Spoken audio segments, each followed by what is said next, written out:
सब्र करो आरफा, चुप हो जाओ। मैंने ऐसा क्या किया अली? कोई भी मुझे समझने को तैयार नहीं। आरफा, हम सब्र के अलावा और कुछ कर भी नहीं सकते। उन लोगों को हम कह ही क्या सकते? हम हैं ना एक दूसरे को समझने के, एक दूसरे का दुख बांटने के। इतनी रुस्वाई के बाद देखिए मेरा जीने को जी नहीं चाहता।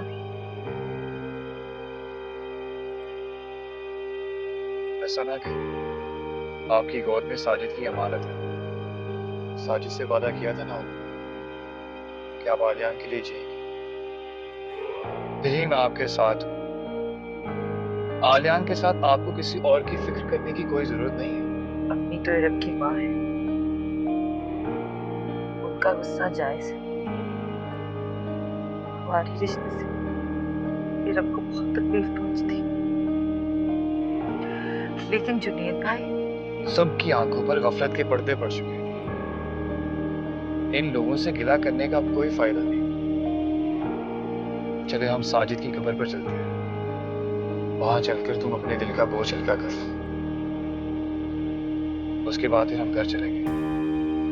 नहीं, फिर हम हॉस्पिटल चलेंगे, आलियान का चेकअप करवाएंगे।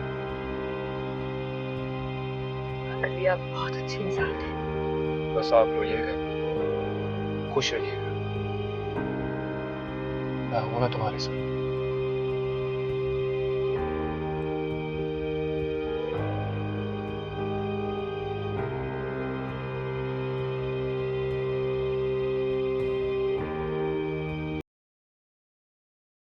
जुनेद, आपको वहां जाना ही नहीं चाहिए, इसीलिए मैं वहां नहीं गई। इतनी बदनामी के बावजूद मुझे तो आरफा पे हैरत है। किस कदर ढीठ है वो। पता नहीं किस मुंह के साथ ताहिरा खाला के घर दाखिल हुई होगी। जो अपनी शर्म उतार बैठे हैं।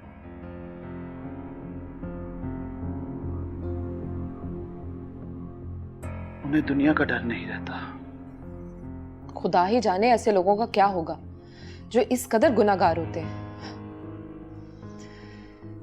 खैर जुनेद, कुछ लोग आए थे घर पर, घर देखने के लिए। मगर ये घर कैसे बिकेगा? मलकियत में आरफा का नाम है। क्या हम अपना घर भी अब आरफा की इजाजत के बगैर नहीं भेज सकते? नहीं।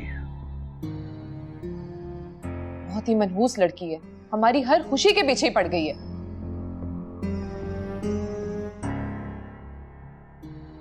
ये सब क्या हो गया अम्मी? कैसे रहेंगी आप? कैसे जिंदगी गुजारेंगी? अल्लाह मालिक है। और हाँ बेटा, तुम अब अपने ससुराल नहीं जाओगी जब तक वहां आरफा मौजूद है। अम्मी ये कैसे हो सकता है? अगर मैं वहां नहीं गई तो अली और आरफा के बीच में जो दीवार है वो गिर जाएगी। अब भी कौन सी दीवार है दरमियान में? सारी सारी रात तो तुम अकेली रहती हो। नहीं अम्मी, ऐसा कभी कभी होता है, हर रोज ऐसा नहीं होता। अली कितने ही बेवफा सही, मगर है तो मेरे होने वाले बच्चे के बाप ना। हाँ, और यही बच्चा तुम्हारा हथियार होगा। अली तुम्हें कभी नहीं छोड़ सकेगा। बस अब तुम नहीं जाओगी, ठीक है?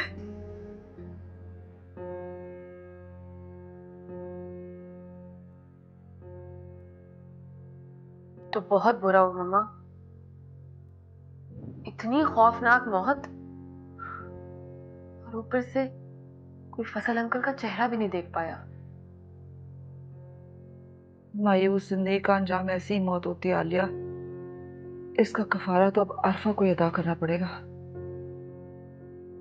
आपको पता है, ताहिरा आंटी ने आरफा भाभी और अली भाई को धक्के मार मार के निकाला है। मैंने खुद देखा। तुमने क्या देखा? हम सब ने देखा। इतनी सी भी हिस्स होगी ना अगर आरफा में, तो कभी अपनी शक्ल नहीं दिखाएगी उस मोहल्ले में।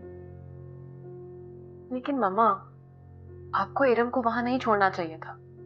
आप जानती हैं उसकी तबीयत ठीक नहीं है। तारा वो बिल्कुल अकेली हैं जानी। इतना बड़ा सदमा उन पे आन पड़ा है। माँ बेटी को एक दूसरे का सहारा मिल जाएगा। ये लोग कहाँ रह गए? अली और आरफा तो हमसे पहले निकले थे। शायद रुक गए होंगे रास्ते में। लेकिन जहां तक कि मुझे लगता है, इरम अब वापस नहीं आएगी। ये क्या कह रही हो? अगर ऐसा ना होता तो ताहिरा आंटी आरफा को इस घर से निकालने की बात ही ना करती। ऐसा नहीं हो सकता। मैं स्वयं की बात खुद उसको आने का कहूंगी।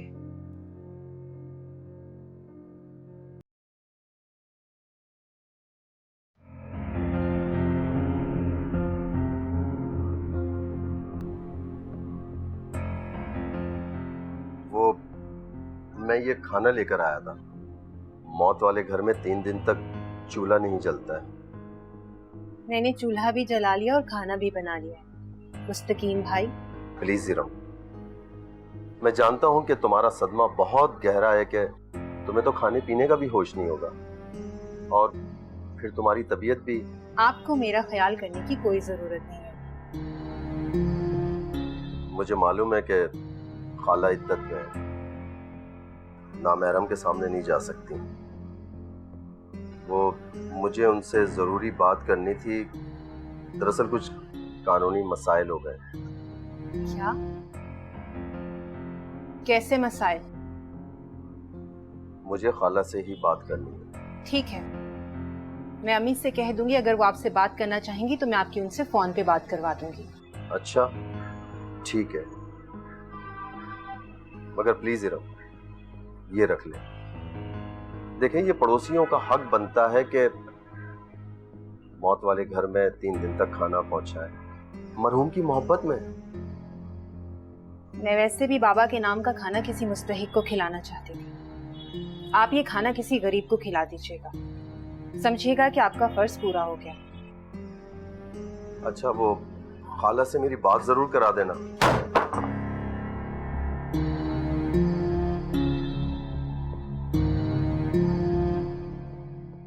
अम्मी, भाभी की तबीयत ठीक नहीं थी। आप कौन को उधर छोड़ के आना नहीं चाहिए था। मैं क्या करती बेटा, मैं तो खुद इरम के लिए इतनी फिक्रमंद हूँ।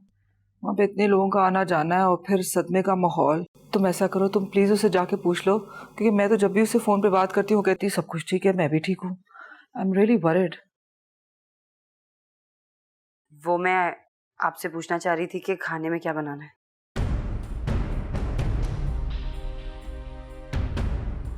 तुम्हारी जुर्रत कैसे हुई हमारे घर के खाने की फिक्र करने की? जी बस मैं तो इस घर की बहू हूँ, यही कहना चाहती हूँ ना। भूल है तुम्हारी। भूल तो हो गई, ख्वाब है यूं कहिए। इमरान, तुम जाओ।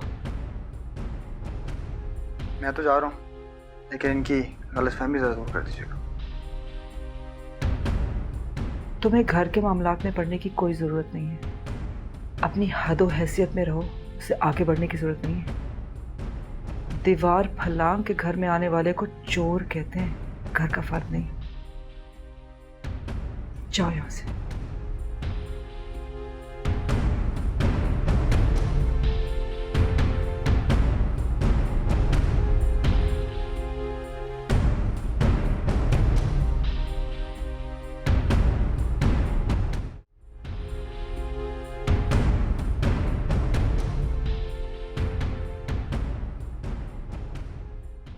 अबू,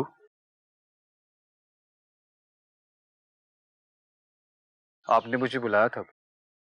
अली, मुझे तुमसे एक बड़ी जरूरी बात करनी है।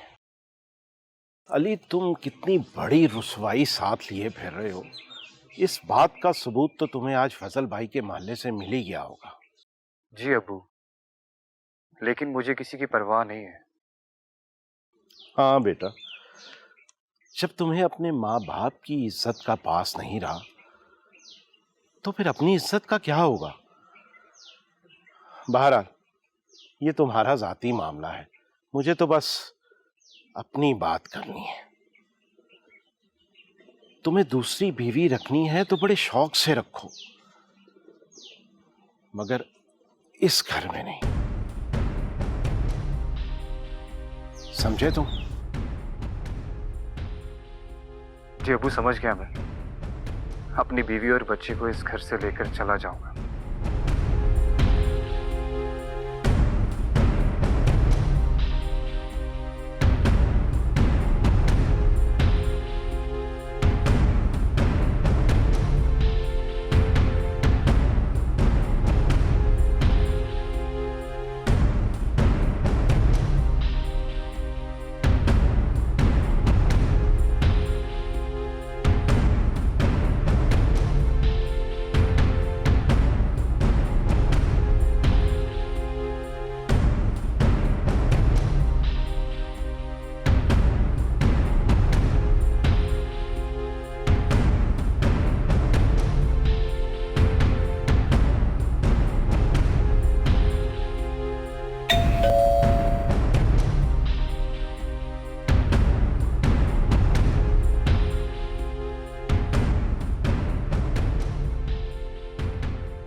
कौन?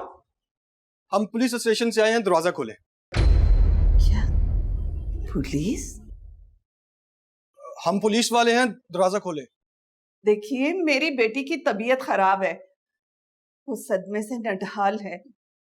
मैंने उसे बड़ी मुश्किल से सुलाया है। अगर वो जाग गई तो आप लोगों को देख के परेशान होगी। आप लोग अभी जाइए यहाँ से। इरादा खुदकुशी या खुदकुशी करना कानूनन जुर्म है और जुर्म की तहकीक करना हमारा फर्ज। आपके शौहर ने खुदकुशी की है।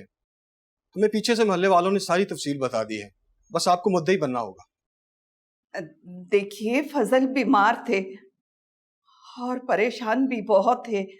हो सकता है रेलवे ट्रैक क्रॉस करते हुए हादसे का शिकार हो गए हों। हमारे पास ट्रेन ड्राइवर और सेकंड ड्राइवर की कॉपी मौजूद है। उनके बयान के मुताबिक फजल साहब उस ट्रैक से चल रहे थे जिस ट्रैक से सामने से ट्रेन आ रही थी। ट्रेन के हार्न देने के बावजूद और लोगों के चलाने के बावजूद उन्होंने अपनी जान अपने हाथ से गवा दी। क्या हुआ भाई? क्या हुआ? आला? मुस्तकीम बेटा, अच्छा हुआ तुम आ गए। ये लोग फजल की खुदकुशी की तफ्तीश के लिए आए हैं बेटा। तमाम हालात का इल्म हमें हो चुका है। आपको सिर्फ मुद्दई बनना है और दस्तखत करने हैं, बाकी हम जाने और हमारा काम। ठीक है खाला, मैं अंदर आ रहा हूँ। ठीक है बेटा, आ जाओ बेटा।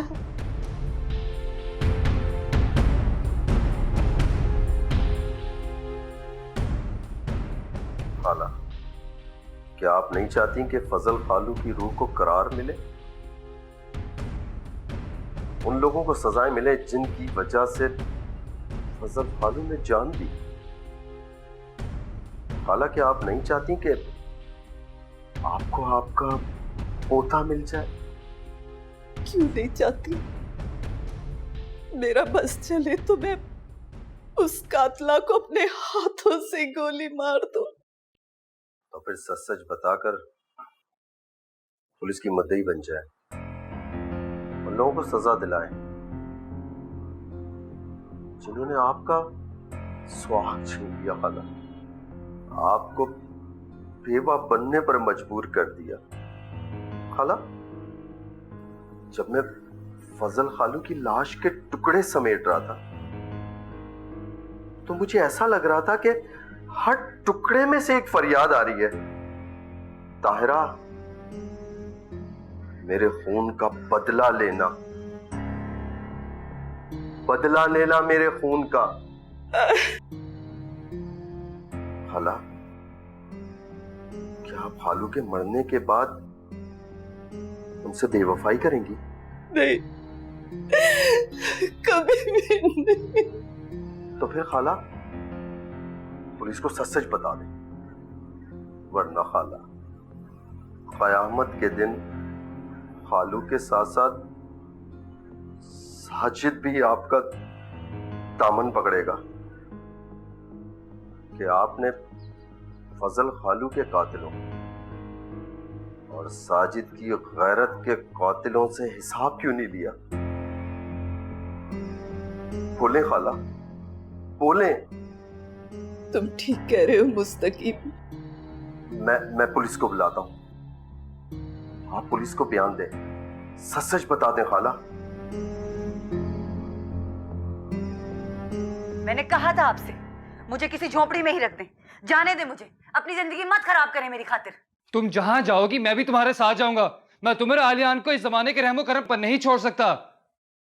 हम अभी ये घर छोड़ देंगे, चलो मेरे साथ। नहीं अली, आप अपने माँ बाप और इरम को छोड़कर कहीं नहीं जाएंगे। तो फिर तुम भी जाने की बात नहीं करोगी? अब्बू हम पर जबरदस्ती नहीं कर सकते हैं। अली मगर बस यही मेरा फैसला है। तुम जहां जाओगी मैं भी तुम्हारे साथ जाऊंगा। अली आप समझते क्यों नहीं? बस मैंने कहा ना, यही मेरा आखिरी फैसला है। जहां जाएंगे दोनों साथ इकट्ठे जाएंगे, वरना कोई नहीं जाएगा, चाहे हमें कोई कबूल करे या ना करे।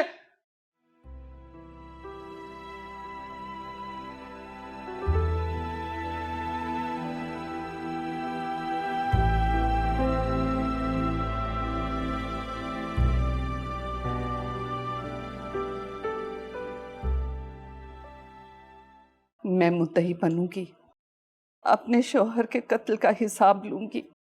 उस लड़की ने मेरे शौहर को बेबसी की मौत को गले लगाने पर मजबूर किया। अब आप फिक्र ना करें, हम जिम्मेदारों को सजा दिलवा कर रहेंगे। आप बस अपनी बहू का एड्रेस लिख दें। उसे मेरी बहू मत कहे, वो कातिल है। उसने मेरे सुहाग को मुझसे छीन लिया।